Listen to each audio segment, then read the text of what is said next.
काय सांगू आता संतांचे उपकार सांगतोय हो। आणि मग विश्वनाथाने जयदेवांकडच्या 2 लोकांना बोलवलं साहेब। प्रत्येक माणसाकडे 2 लोक लावून दिले पंढरपुरातल्या मालकानं।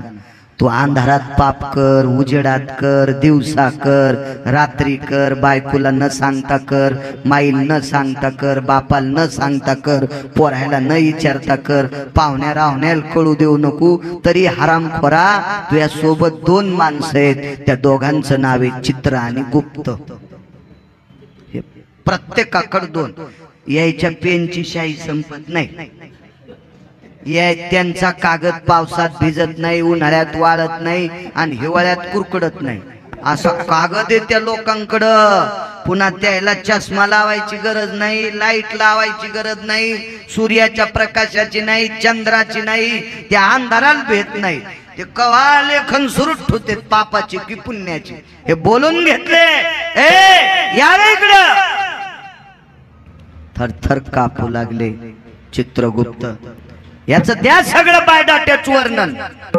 आणि जयदेवाचा बायोडाटा भगवान शिवजीच्या पुढे टाकला उत्तरेश्वर बापू। शिवजीन ते वाचिल्याबरोबर 11 डोळ्यातून पाणी आलं, सांगितलं जयदेवा तो हा रोग नीट करायची ताकद आपल्यात नाही बापू, मी नाही नीट करू शकत, कारण पापाचं पारड इतकं वाढ होतं। एक पाप असं होतं की ते पाप त्याच्यातून मुक्त करण्याची ताकद माझ्यात नाही। हा काही माणसाला वाटतं देव आपलं भलं करीन। मला सांगा, परस्त्रीकडे वाईट दृष्टीनं पाहणाऱ्या हरामखोरानं मारुतीरायाच्या पाया पडायला कशाला जायचं? ज्यानं स्वतःचे इंद्रिय माईला दिसू दिले नाही, नैष्टिक ब्रह्मचर्याचा कासोटा बांधून घेतला, आईला दिसू दिलं नाही, अंजनीनं मारुतीराय लक्षणावून ओळखले बोलण्याच्या। थोडस कळायला याच्यात पुरुषार्थ आहे, त्यार्थी हा मुलगा आहे, लक्षणानं ओळखलं नाही तर इंद्रिय आईला बघू दिले नाही, असा नैष्टिक ब्रह्मचर्याचा महान योगी तो संन्यासी। आणि या तो नुसता संन्यासी नाही, वारकऱ्यात नंबर 1। येऊनी जन्मला मरकट तो वैष्णवा माझी अति श्रेष्ठ, हनुमंत मनावया कनिष्ठ, ऐसा पापिष्ट कोण आहे। हा वैष्णवा माझी अति श्रेष्ठ, पैठणच्या मालकांचं वाक्य आहे ना, मारुतीराय सारखं वैष्णव कोण नाही, एवढी मोठी व्याप्ती। बरं आपणही वैष्णव आहे, पण ज्याच्या इथं भजन केलं त्याच्या इथल्या चपात्या खातो, त्याच्या इथला डाळ भात खातो, त्याच्या इथला स्वीट पदार्थ खातो। मारुतीरायनं ज्याच्या घरी भजन केलं त्याच्या इथलं काहीच नाही खाल्लं, पाला खाल्ला। पाला खावनिया वाहिले पर्वत, पाला खावनिया वाहिले पर्वत, बांधियला से तू सिंधुवरी, बांधियला से तो सिंधुवरी। पाला खावनिया वाहिले पर्वत, बांधियला से तो सिंधुवरी। येवनी कोणती?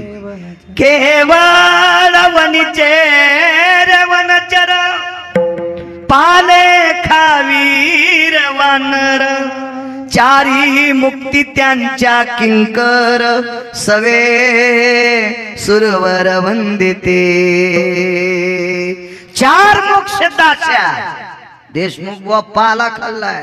केवळ वनीचे वनचर, पाले खावीर वानर, पाला खाल्ला नसता पाला।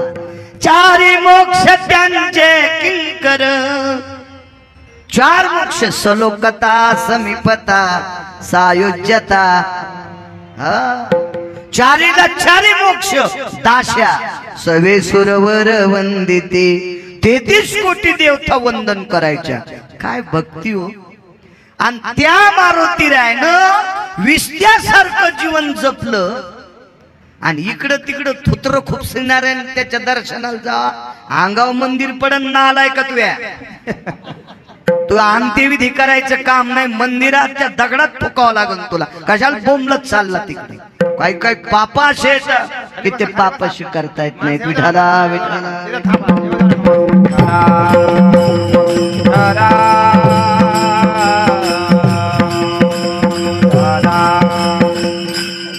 इथले 40% दुसरीकडचे ऐकायला आलेले बरं ते बोर्ड पाहून.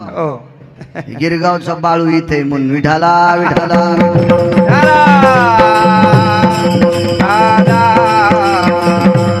काही वाटलं असं कशाच येतो बाप्पा ते. मी भीतो फक्त संतांनाच. रावणा इतका श्रीमंत आला तरी त्याही आराम खोराला भेट नाही. विठाला विठाला. कशामुळे भ्याचं त्याला? एखाद्या श्रीमंतांना मला 2 कोटी रुपये दिले आणि जातानाच संभाजीनगरला अटॅक येऊन मेलो तर काय फुकून घ्यायचे ते 2 कोटी? मग कसं चालवायचं या मालकाच्या हातात आहे. म्हणून मी त्या चोंभाळीत नाही, भेट नसतो त्याला. ज्याला बायको भेट नाही त्याला आपण काय चोंभाळायचंय. विठाला विठाला. आपल्यातल्या काही कोटग्या लोकांनी हराम करायला चोंभाळलंय म्हणून त्याला चोंभाळलं तर ते म्हणते कीर्तन रंगलं राव, आणि त्याला चोंभाळल्यावर ते म्हणते कीर्तन पडलं. तुला कळत का सोमळ्या? कीर्तन रंगत कसं पडत कसं? हा, तो आता चावून गेल्यावर माळ घातलीस इकडं तिकडं कुत्र खुपशीतून. तुला कळत का कीर्तन रंगलेलं? विठाला विठाला.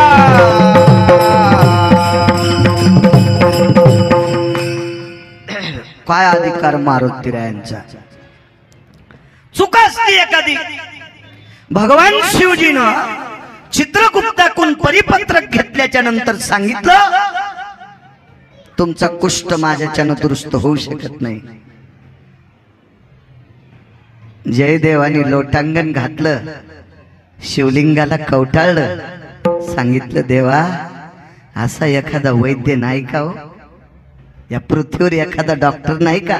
धन्वंतरी होते, सुषेण नावाचे वैद्य होते, असा एखादा नाही का? तर शिवजींना निरोप दिला एका व्यक्तीनं. तेही नाव राहू द्या, तेही नाव राहू द्या. तुमच्या ध्यानात असले पाहिजे काही काही चरित्र. तुम्ही जर हुशार झाले ना तर आमचे लोक नीट कीर्तन करतील, नाही तर असेच गाणे म्हणतील. हो, त्याच्यामुळं तुम्ही पण काही काही अभ्यास करी जा म्हणून आम्ही नीट चलू, नाही तर विठाला विठाला.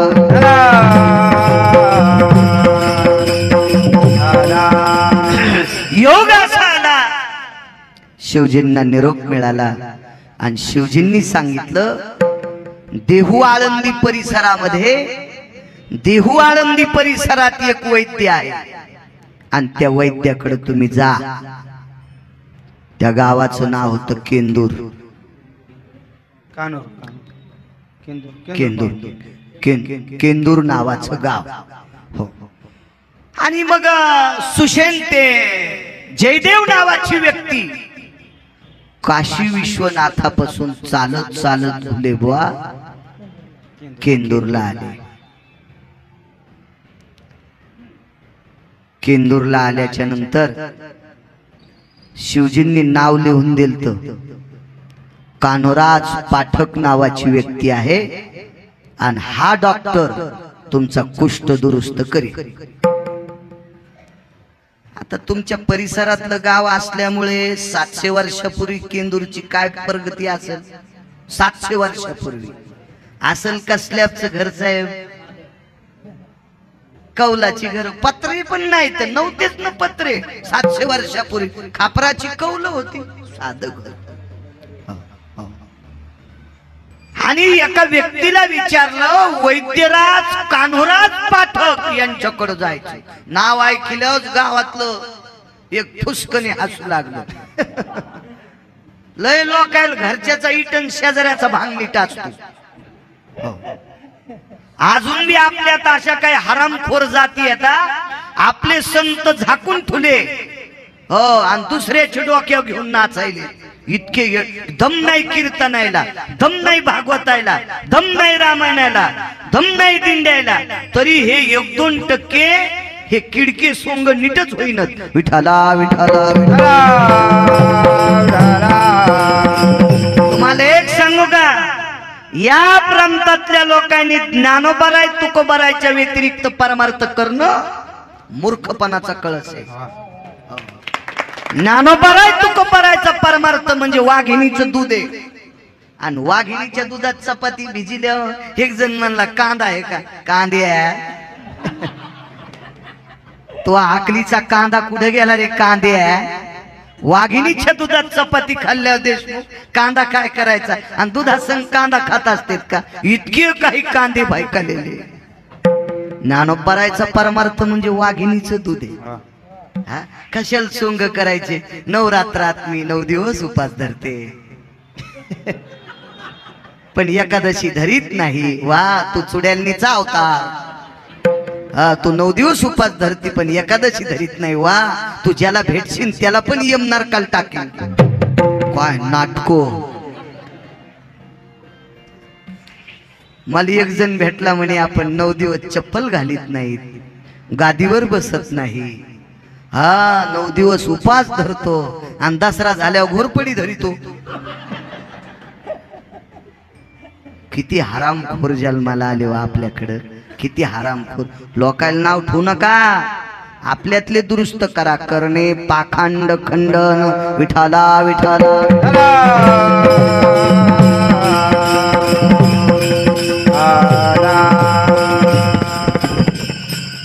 पटतच नसतो. आणि त्यातली त्यात आपल्या देशातल्या लोकांना चांगला माणूस गेल्यावर कळतो काय कीड लागली आपल्या देशातल्या लोकांना. काम आधी कळत नाही, गेल्या मायबापाचे फोटो पण मेल्यावर लावतील. तू या अंगावर फोटो पडूनच मरशील. जिवंतपणी मायबापाला विचारित नाही, नंतर फोटो लावतो. हे वाट्या सांगतात महाराज त्या आमच्या सासूबाई होत्या. म्हणलं हो, कवाच्या आद्याला नाहीस तो सासूला. तू सुन तू अंगावर रॉकेल टाकून तुला फोकणार आहे. देखावा करायचाच नाही. तुम्हाला एक सांगू का परमार्थ? इथं येणाऱ्या प्रत्येक बाईनं जिच्या कपाळावर कुंकू आहे त्या वयस्कर बाईनं नवऱ्या आमच्या पाया पडायचं नाही. आणि कमी वयातल्या बाईनं नवऱ्याच्या पाया पडून यायचं. 1 कोटी महाराजाचं दर्शन घेतल्याचं पुण्य भेटतंय. पण नवऱ्याच्या पाया पडत नाही, महाराजाच्या पाया पडत. हिचं पाप कपाळातून महाराजाच्या अंगात घुसत. महाराज धोत्रा सगळं जळतो. कशा असं त्यात बघा ना. जो मुलगा आई वडिलाचं दिवसात एकदा दर्शन घेतो का, त्यानं भारतातल्या कोण्या महाराजाच्या पाया पडायचं नाही. पाप लागत नाही त्याला. आणि मायबापाचं दर्शन घेत नसेल आणि 100-200 महाराज घेऊन नाचत असत तरी तो हरामखोर आहे. विठाला विठाला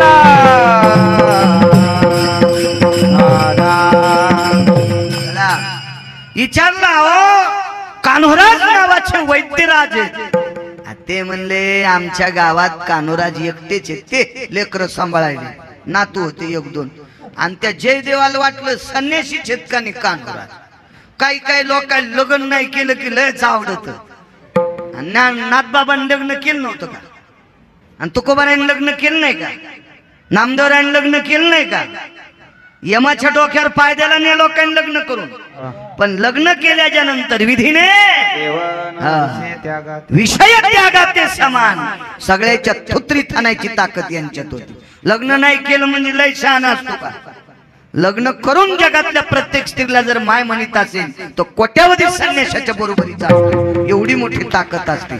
आणि लग्न न करता इकडं तिकडं येड्यावानी डोळे फिरत असन, हा, रावणाचा चुलताच समजायचं. विठाला विठाला विठाला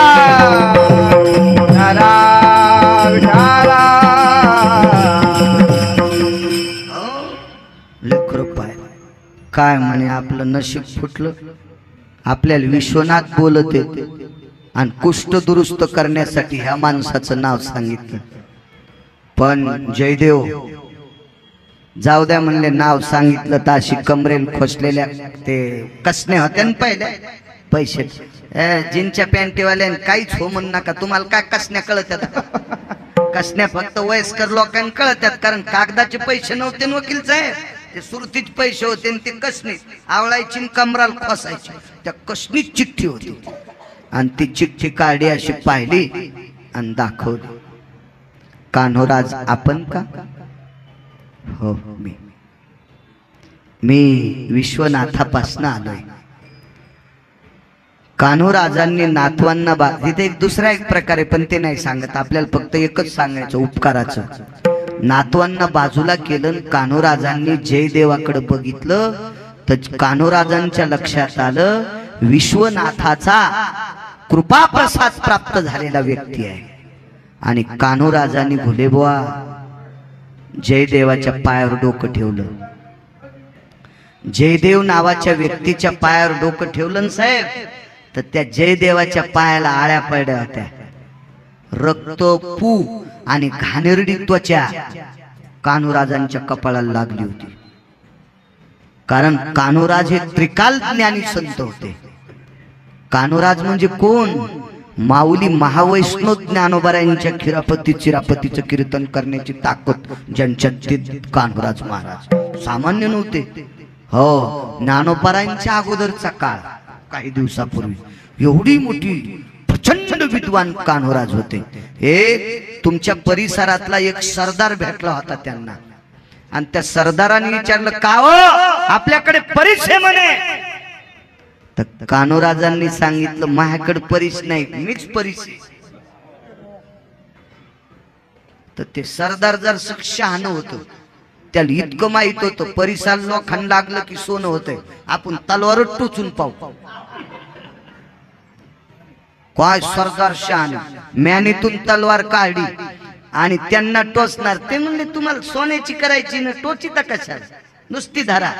करंगळी लावल्याबरोबर तलवार सोन्याची. काय कान्होराजांचा अधिकार. आणि त्या कान्होराजांनी जयदेवाचं दर्शन घेतलं, कपाळाला घाण चिटकली कपाळाला घाण. आता कपाळाला चिटकलेली घाण, दुसऱ्याच्या घाण वस्तूला हात लावली तर हात माणसं धुते, आहे का नाही? तर कपाळाला घाण लागली म्हणल्यावर डोळे नाक तोंड जवळ आलं ना, तर कान्होराज गेले त्या तीर्थात खाली वाकून पाहिल्याबरोबर कपाळाची घाण शुद्ध. आणि मग विचारलं काय सेवा करू? काही नाही, विश्वनाथानं तुमच्याकडे मला कुष्ठ बरा करण्यासाठी पाठवले, कुष्ठ बरा करण्यासाठी पाठवलं. तर कान्होराज म्हणले विश्वनाथाने आमची दखल घेतली, विश्वनाथाने आमचं नाव घेतलं काशीत आणि माझ्याकडे तुम्हाला पाठवलंय. बसा इथं तुम्हाला आंघोळ घालतो. तांब्याला दोरी बांधली, ती तांब्या त्या विहिरीत सोडला. आजही तिथं विहीर आहे केंदूरला, ती आता अशी बंद केली. एवढं छिद्र ठेवलंय तिथं त्यांच्या त्या संस्थांच्या लोकांनी. त्याच्यात ते तांब्याभर पाणी काढलं आणि त्या जयदेवाला सांगितलं मी जितके तांबे टाकील तितके अंगावर पाणी घ्या बुवा, अंग कोरडं राहू देऊ नका. आता जयदेवाला वाटलं मला विश्वनाथ बोलत येत, काय लेकरा बाळावाला महाराज मला दुरुस्त करीन. म्हणून त्यानं यायची परीक्षा पाहण्यासाठी इथं पोटाला हात लावला. इतकी जागा भिजूच द्यायची नाही म्हणजे, आणि टाकले 5-6 तांबे अंगावर, सारं अंग ओलं झालं. आणि मग बाजूला गेल्यावर म्हणले आता बघा इथं भिजू दिलं नाही. कान्होराजांनी सांगितलं जिथं जिथं पाणी पडे त्या जागेवर कुष्ठ राहणारच नाही. वरचं पापन खालच्या पापनाला चिटकत, इतक्या टायमात कुष्ठ दुरुस्त आणि तितक्याच जाग्यावर राहिला. काही माणसं काय उठा ठेवी करतील काही मिळच नाही. आणि मग जयदेव म्हणला आता हे कसा दुरुस्त? कान्होराज म्हणले दुरुस्त होईल, पण ज्यानं तुम्हाला माझ्याकडे पाठवलंय का त्याला जाऊन सांगा मी तिथेही जर दलाली केलती, मी तिथेही संतापाशी थोडीशी दलाली केलती. आणि मग काशीत गेले जयदेव आणि विश्वनाथाच्या पुढे रडले, देवा काय साधू त्याला, काय साधू. त्या साधूनं सारा कुष्ठ दुरुस्त केला, पण मा पोटात पाप आलं, मी इतकी जागा झाकून ठेवली तितकाच कुशीला कुष्ठ राहिला. म्हणले काय? म्हणले काय नाही. म्हणले निमूटपणानं घडेला इतिहास सांगा, चूक सांगा. आणि मग विश्वनाथान बिलवदळ फेकलं, बेल फेकला आणि तिथं आदळल्याबरोबर तितकी जागा पुन्हा शुद्ध झाली. दृष्टांत संपला. देवान बायडाटा पाहिला भुलेबुवा. विश्वनाथ म्हणले कर्म जरा चुकलेलं आहे, तुम्हाला दुरुस्त करण्याची ताकद माहीत नाही, पण माऊली महावैष्णव ज्ञानोबरायांची सेवा ज्यांना घडली अशा कान्होराधांच्या कृपेने जे देवाचा कुष्ठ दूर होतय हे ज्ञानोबरायच्या साधकात ताकद, तर माझ्या आळंदीतल्या मालकात किती ताकद असेल, काय उपकाराची भूमिका. म्हणून मालक पहिल्या कडव्यात काय सांगू आता संतांचे उपकार, काय सांगू आता संतांचे उपकार, संतांचे उपकार, संतांचे उपकार माझा निरंतर जागविते, माझा निरंतर जागविते. बोला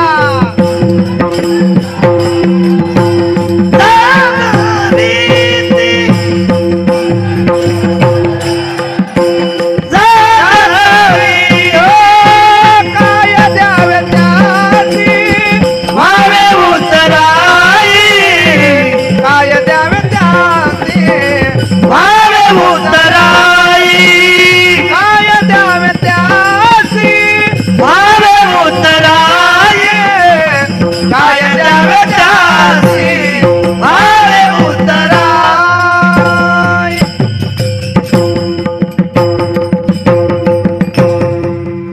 किती उपकार आहेत संतांचे, देव करू शकत होता का.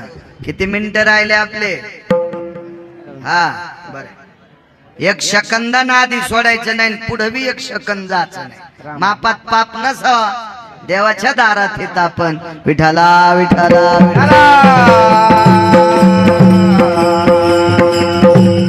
येरीत भंगिऱ्याचे कीर्तन करावं लागते तर आम्हाला. टँकरनं दारू पिली त्याच्या पुण्यतिथीला आमचं कीर्तन. वा, आम्हालाही म्हणावं लागतंय आदरणीय माननीय, नाही तर बुक्का कोण लाईन. हो अवघड आहे ना. आणि त्याचं वर्णन करणं लय पुण्य लागतं कीर्तन करा, नाही जिबील किडे पडायचे का. पण त्या पण नालायकाला चोंभाळावं लागतंय. इथं मालकांच्या दारात कीर्तन आहे. विठाला विठाला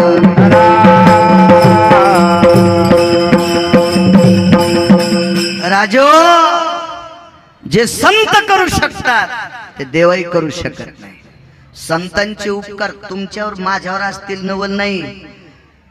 आळंदीतल्या मालकांच्या पाठीमाग ज्यांची मूर्ती आहे का विटेवरचे मालक, याच्यावर सुद्धा संतांचे उपकार आहेत. जर ज्ञानोबराय तुकोबराय जन्माला आले नसते तर विटेवरचा मालक आपल्याला कळाला असता का, देव कळाला असता का. देव आहे हे दाखवून द्यायचं काम, कारण देवालाही देव पण द्यायची ताकद. आमुची भावे तुझा देव पण हे का विसरून राहिलाशी, कुळीची हे कुलदेवी केली ठावी संताने. काय ताकद महाराज, एवढा मोठा, एवढी मोठी व्याप्ती. याच्या पलीकडे सांगू का, जय देवाचा कुष्ठ संतांनी दुरुस्त केला, सुख प्राप्त झालं, उपकार झाले. अहो देवालाही सुख द्यायची ताकद संतांची. संताचे सुख झाले या देवा, मनवून सेवा करी त्यांची. देवाला सुद्धा सुख संत देऊ शकतात, तितकी मोठी व्याप्ती. संतांच्या उपकाराची एक छोटीशी प्रसंग गोडसा तुमच्या पुढे मांडतो. मी एके दिवशी फुलं आणायला गेले, फुलं आणि फुलं आणायला गेले मानस सरोवरात. मानस सरोवरात सुवर्ण कमळाची फुलं असतात. आताही मानस यात्रेला जाते तर यायला सुवर्ण कमळाची फुलं दिसायला डोळे तितके पवित्र लागतील ना. इकडं पाहून ते पाहिलं आणि उरलं सुरलं मोबाईल मध्ये बी पाहिलं. आणि मानस सरोवरातले या नालायक डोळ्याला तिथले सुवर्ण कमळ कसे दिसतील. या मोबाईल लय आगाव आहे तुमचा. हा, चांगला बी तितका ना आगाव बी तितका आहे. इस्तू आहे त्याच्यातला बर्फत पाहत जा. हो, काही नका पाहत जाऊ, त्याच्यामुळे मी आपला हे ठुतो. हो, मला का घ्यायची ताकद नाही का, मी सोन्याचा घेईन ना. या मालकान माया खूप कृपा केली, हाऊस भरून द्यालाय. पण आता 90 वर्ष लुगडं घातलं, म्हातारपणी कशाला गाऊन घालू. त्याच्यामुळे हो ना, कुत्रे भुकतील ना. हो ना, लुगडं नेसणार बाईन गाऊन घातलं कुत्र्याला, पण कुत्र्याला पण कळायची नाही तुर्कस्तानातली का अरबस्तानातली. विठाला विठाला विठाला.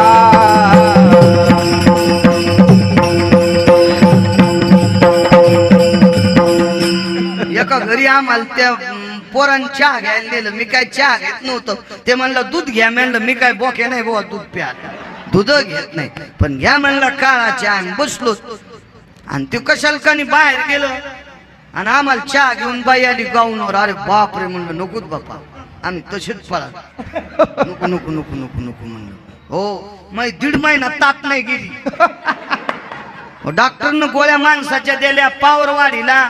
शेवटी पावर वाढवा म्हणल्या. ते म्हणले आता माणसाच्या संपल्या, वगैराच्या देऊ का? हो म्हणलं आता जनावरांच्या गोळ्या खाल्ल्यावर मरण. मी म्हणलं नकोच. मग नंतर कंपाऊंडर लय हुशार होतं. ते म्हणलं पाहिलं काय होतं? काय नाही म्हणलं, जिथं चहा प्यायला गेलो ती बाई गाऊनवरच चहा घेऊन. हा मग तुम्हाला त्याच्यामुळे ताप आली म्हणे. हो म्हणून महाराजायला कोणत्याही पोशाखात चहा नका देत जाऊ. तुमच्या चपलाला हात लावून विनंती करतो. आहे का नाही? ज्ञानोबराय तुकोबरायच्या परिसरातले आहेत ना तुम्ही, जरा हिशोबात राहत जा. कारण 2 गोष्टी झाकलेल्या असावा. पैसे लाखानं अब्जानं असले ना आतल्या खिशात पाचे. पहिले होते ना बनेलेले खिशे, तुम्हाला कसे ठेवता येते? कोपऱ्या होत्या, कोपऱ्या निमस्त्या. कोपरीच्या आधी तिला निमस्ती म्हणत होते. हा निमस्तील खिशे होते 9. चिलीम ठवाल नाही, गुटखा ठवाल नाही, तंबाखूची पुडी ठवाल नाही. हा 9 खिशे आणि पैसे ठवाचे त्याच्यात. आता भिकार चोट डायरीच्या पुढून ठुतू. डायरीच्या पुढून ठेवणाऱ्याला भिकारी म्हणायचं नाही, भिकार चोट. पैसे झाकलेले असावा आणि या देशाची स्त्री सर्वांग झाकलेले कपडे घातलेले असावा. हो हा लय मोठा परमार्थ आहे माझ्या माईनो. तुम्ही सर्वांग झाकलेले कपडे घातले की तुम्ही ज्ञानोबराय तुकोबरायच्या आई आहात. हो ज्ञानोबराय तुमकोबराय तुम्हाला आईचा दर्जा देणार. एवढा मोठी ताकद आहे. माझ्या या मालकांनी तुम्हाला एवढी मोठी उपमा दिली. राज्य, राणी व संपत्ती. या देशाची जर राणीव संपत्ती कोणती असेल राज्य, तर माझ्या मावल्या ज्या घरी कुलस्त्रिया राज्य, राणीव संपत्ती. इतक्या मोठ्यात माझ्या माईनो तुम्ही किती मोठ्यात. पद्मावतीचं चरित्र वाचा माझ्या माईनो. कमी वय असेल तर माझ्या बहिणींनो वाचा पद्मावतीचा. काय त्या पद्मावतीनं 2700 बायका सोबत घेतल्या आणि अल्लाउद्दीन खिलजीचा हात अंगाला लागू नये म्हणून जोहार करून घेतलं. आज त्या कुंडाला जोहार कुंड म्हणतात. तिचं चरित्र वाचा, तुम्हाला झोपीत डोळ्याला पाणी येईल. या देशातल्या स्त्रिया किती पवित्र होत्या. विठाला विठाला.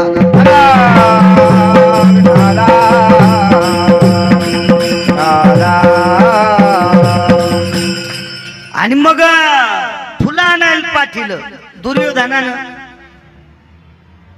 त्याला मी दुर्योधन म्हणत नसतो. दुर्योधन्या त्याचा पाहुणा आहे का तुमच्या भागात कोणी? नाही. मग काय मला भीती नाही. नाही तर हो ना मला जाऊ देल नसतं त्यानं. असे काय काय नालायकाचे नालायक पाहुणे असते ते आडवीत असते. पण दुर्योधनाचा तुमच्या भागात पाहुणा नाही. चला या दुर्योधनाला भीमाचा काटा काढायचा होता म्हणून माणूस सरोवरावर फुलं आणण्यासाठी पाठवलं. आता फुलं देवाला समर्पित करायचे म्हणून भीमदादाने विचार केला आधी आंघोळ करावा आणि मग फुलं आणा. ते का तुमच्या आमच्यासारखे फुलं होते होय? शेजारनीन झाड लावलं आणि ती उठायच्या आधीच फुलं तोडून आली आणि महादेवाला वाहिले. तू अवतार म्हणजे शेळीचा अवतार आहे. तू म्हणजे मेंढीचेस ना. मेंढीला कळत नाही कोणती तुळस खावा, शेळीला कळत नाही शेळीचे सरणे. हा दुसऱ्याचे फुलं माघारी चोरायचे नाही माझ्या माईंनो. हा ते फुलं देवाच्या अंगावर टाकले ना तर देवाच्या अंगावर दगड टाकले इतकं पाप लागते. तैसे दगडवरी मंत्र पुष्प देवाश्री. अशा चुका कधी करायच्या नाही. तिनं पाणी घातलंय, झाड लावलंय, पाठच उठती आणि पुन्हा म्हणती मै पूजा झाली. बाई बाई बाई बाई तू तर अवदासाचेच. अवदासेचा दुसरा अवतार तू. चोर सोसायटीचे अध्यक्ष. विठाला विठाला.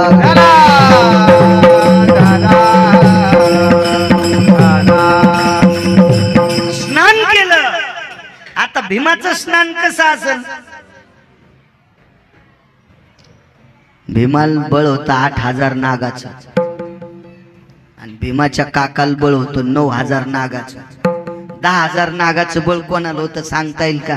किती भागवत रामायण कीर्तन ऐकले, किती महाराज मेले सुधरतान बरं तुम्ही. मला गोळी घाला. ऐकिलच नाही. हा तुमचा काय दोष आहे? आमच्या याचा दोष आहे. विठाला विठाला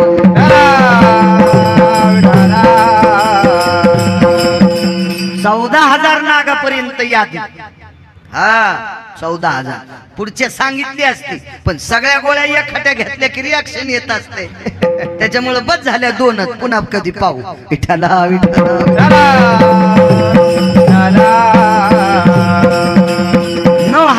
8,000 नागाचं बळ. लखन धार सोडी टाकली मानस सरोवरात. पाणी उडालं आणि पाणी उडून एका वारकऱ्याच्या अंगावर पडलं. ते वारकरी म्हणजे मारुतीराय. मानस सरोवराच्या ठिकाणी त्यांचं भजन चालू होतं. आता काही काही लोकांनी याला अनुष्ठान नाव दिलं. अनुष्ठान अनुष्ठान फक्त ठराविक लोकांच झालं. माझ्या वाचनामध्ये काही ठराविक लोकांपैकी 1949 ते 51 2 वर्ष ज्यांना शंकराचार्य पद होतं असे स्वामी राम यांचं अनुष्ठान नर्मदा मैयेच्या तीरावर झालतं. नर्मदेच्या तीरावर हे अनुष्ठान. अशा काही ठराविक लोकांचं अनुष्ठान. मोठे मोठे व्रत आपल्याकडे अनुष्ठान सगळे. 21 मोदकाची चतुर्थी. ज्या मोदकात मिठाचा खडा लागला की बंद, पण त्याला खून करून ठेवली. सगळ्यात उशिरा काढला. काय अनुष्ठान आपले, काय व्रत आपले. व्रत असे त्याच्यामुळे आपल्याला फळ नाही, प्राप्ती नाही, काय नाही. हा ज्याचं बी कडवट त्याचे फळ तरी गोडवट कसे येतील. असो मग उडी मारल्याबरोबर पाणी उडालं आणि एका वारकऱ्याच्या अंगावर पाणी पडलं. ते वारकरी म्हणजे मारुतीराय. मारुतीरायन पाहिलं. माणूस असणार आहे, कळतंय तुला? माणसानं कशी आंघोळ करावी. आता मारुतीरायाचा बोलण्याचा दर्जा होता आणि भीमाला ऐकाव का नाही वाटलं, कारण ते राजाच पोरग होत. माणसाकर जरसा खेळा असला की त्याला त्याचा ते वाढतून गंडलं येतेत ना. हो येतेत गंडलं. तुम्ही अजून बघा हे वाढ की गंडलं सगळ्या येईल, पण येते. ह्या जर संक्रांतीच्या दिवशी वाण द्यायला गेल्या तर जिच्या गळ्यात जास्त दागिने आहेत का तिला आधी हळीत कुंकू देतात. कसं गंडल येतं बघा ना, कशा हसत्यात. हा नाही बोटाला ही छुटा साव का तुमच्या. हा आणि जिच्याकडे कमी दागिने येत ना तिला उशिरा हळीत कुंकू देतात. तिच्या कपाळावर का इचू दिसतो का तुम्हाला? इतका चालूपणा आणि एवढा चालूपणा जिच्याकडे. तिच्या नवऱ्याचं आयुष्य वाढवायला यमाच्या का गोळ्या संपल्यात का? लय बाप्पा काय हा वान देतात. हो बाप्पा सारा खेळाव चाललो सगळं. आता इथं बसलेले राग येऊ देऊ नका. मी खरंच सांगतो, मग सुद्धा लग्न झालेले. मी का संन्यासी आहे का काय? पोरायची माय आहे ना मला. पोरायची माय म्हणजे आमची मंडळी. हो आमच्या मंडळीने एके दिवशी 10,000 घेतले. 10,000 घेतले. म्हणलं काय करायचं? काय नाही म्हणे, मला वाहनाचं साहित्य आणायचं. आमच्याकडे एक माणूस होता, त्याच्याकडे तिने 10,000 रुपये दिले. यादी दिली. 1-1 किलो गुळाच्या भेल्या म्हणतात का ढेप तुमच्याकडे? ढेप 1-1 किलो गुळाच्या ढेपी आणल्या 10. अर्धा किलोच्या आणल्या 20. 250-250 ग्रॅमच्या आणल्या 30 आणि बाकी आणल्या शॅम्पूच्या पुड्या. 8 आण्याला 1 शॅम्पूची पुडी. जरा बऱ्या घरची बाई जिल्हा परिषद सदस्याची बायको आली की 1 किलोची ढेप. आलेल्या पडलेल्या आमदाराची आली की 1 किलोची ढेप. पंचायत समिती सदस्याची बायको आली की 1 किलोची ढेप. सरपंचाची बायको आली की अर्धा किलोची.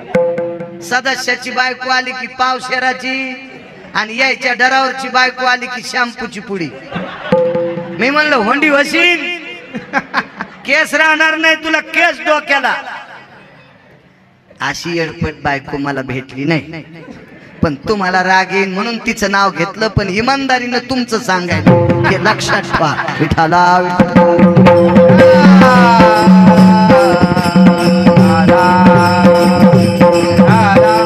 असं काम करायचं नाही माझ्या माईने. भीमराज पुत्र होता. मोठ्या लोकांना लई असा घुगू असतो ना, मला काय वाननेर सांगाय पण याला माहितच नव्हतं ते वाननेर काय बादशाह आहे. माणसं वरच्याहून पाहते तू हो.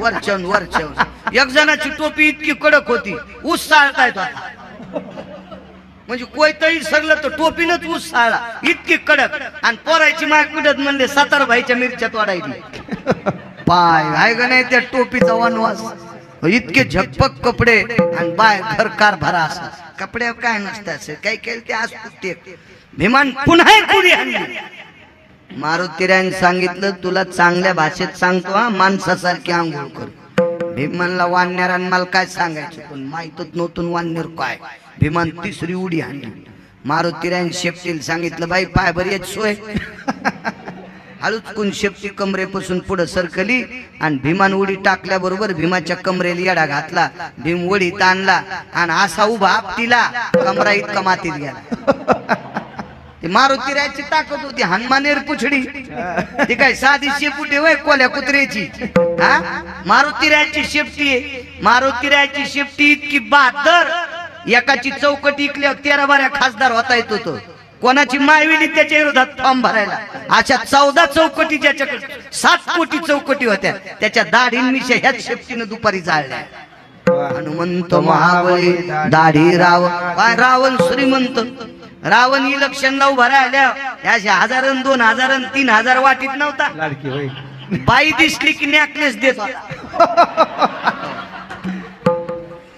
बाई दिसली की चंद्रहार देत होता आणि मग घरी गेल्यावर ती तिच्या नवऱ्याला म्हणायची बाईला दाब्याचं बटन हे 1000 1500 आपले कुत्र्याला फेकले आणि त्याच्यात तुम्ही येडे होतात विठाला विठाला विठाला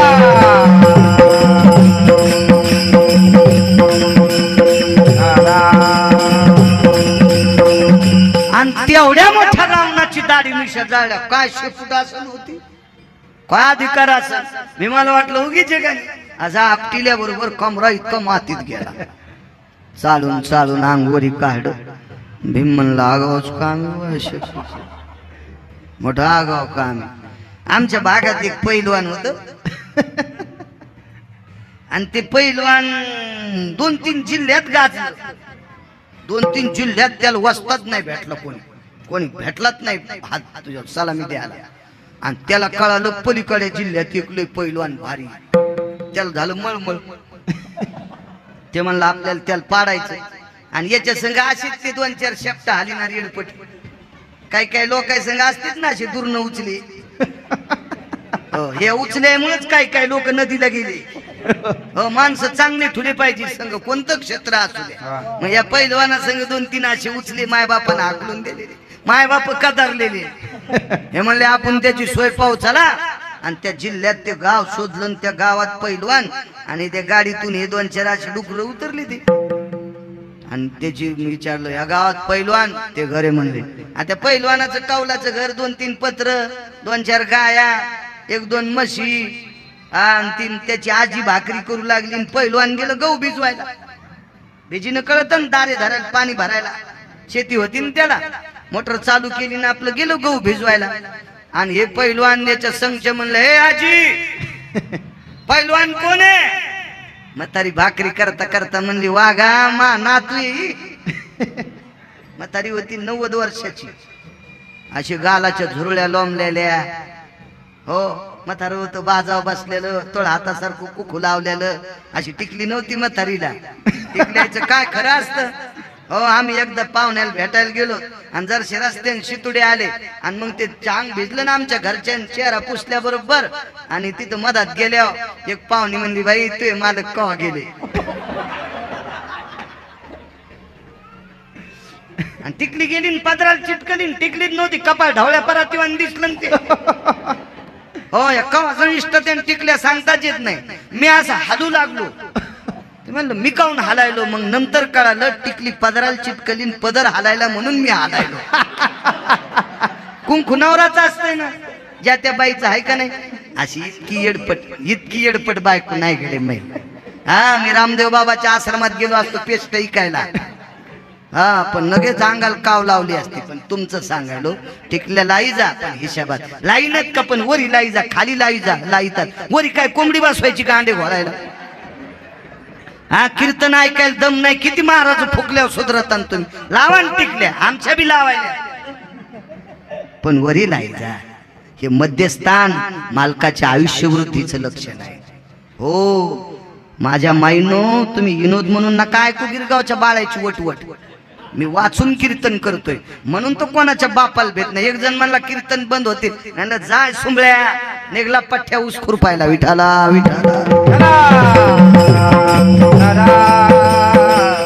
तुमच्यातल्या एका बाईनं फक्त हातातल्या बांगड्या आणि कुंकू दाखिलं यमाला, आणि नेलेला नवरा परत आणला. सावित्री आरती यम राजा बंधू सहेश नदी जा, सोडवे पते